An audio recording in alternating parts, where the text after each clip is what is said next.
Hi, and welcome to my Lab 4 on oscillations. The purpose of this lab is to use knowledge of Newton's second law and the energy principle to predict the motion of an object that is oscillating. The results of having a computer model predicting the real-time movement of an oscillating object was very accurate. In our lab, we have an object that is attached to a spring. We set the calibration stick, as you can see here, in the first frame to be 0.70 meters.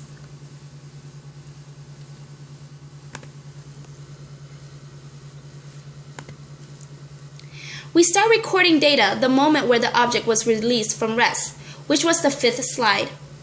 From observations, we can already tell that the motion is oscillating in second dimension, which means that the object is oscillating in both the x and the y direction, which is supported from the graphs, as you can see. The first one is time versus in the x direction, and the second one is time versus in the y direction.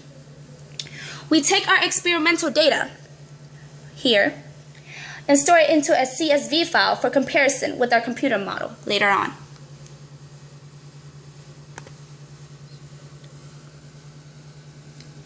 We know that our mass is 0.402 kilograms. We set our initial position to be the same as our experimental position. Because at the initial position the ball is being released, the velocity is 0. In order to predict the motion of our object, we would need to know the net force, or the total interactions acting upon our system. We know that there will be two forces acting upon our system, considering other forces negligible. They are the weight force and the contact force, in this case, which is the spring force.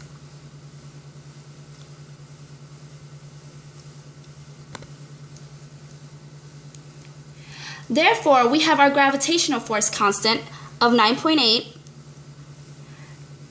times our mass to account for our weight force, as noted by F graph, which is right here.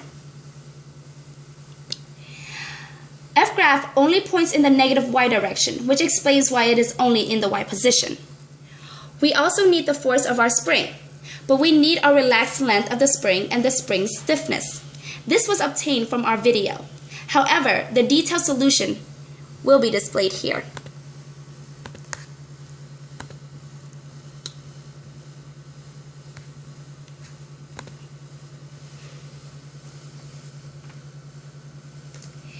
To conserve time, we will not cover this.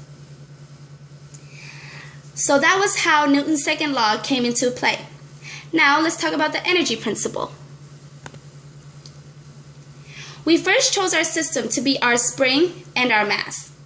Because of this, we know that the delta E, change in the total system's energy, equals change in kinetic energy plus change in potential energy of the spring plus change in energy of gravity plus change in potential energy of gravity equal to 0. The reason why it is equal to 0 because the attachment point, which is displayed right there, shows no displacement, so there is no energy or work being done. When we run our code, we get this graph. The one in blue shows delta K, which is the change in kinetic energy. The one in red is the change in potential energy of the spring. The one in green is the change in potential energy of gravity. And the one in yellow is the change in energy, total energy. The potential energies change with the position change of the mass. This means that as the object moves, the potential energy also moves. It makes sense that the potential energy of the spring and the gravity are opposite to each other. This is because when the spring is stretched, the potential energy is high, which would cause gravity to have a high kinetic energy while a low potential energy. The sum of the energy changes equal to 0, as what we said it would before. This denotes why the yellow is at 0. When we also incorporate our experimental data into our computer model, we get this. Now let's rerun our code and look at the model this time.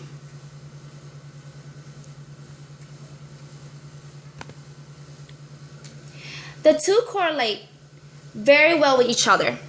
The red being our experimental and the blue being our computer model. And because they are very close, it shows that the success of using Newton's second law and the energy principle is able to accurately predict the oscillating object's motion.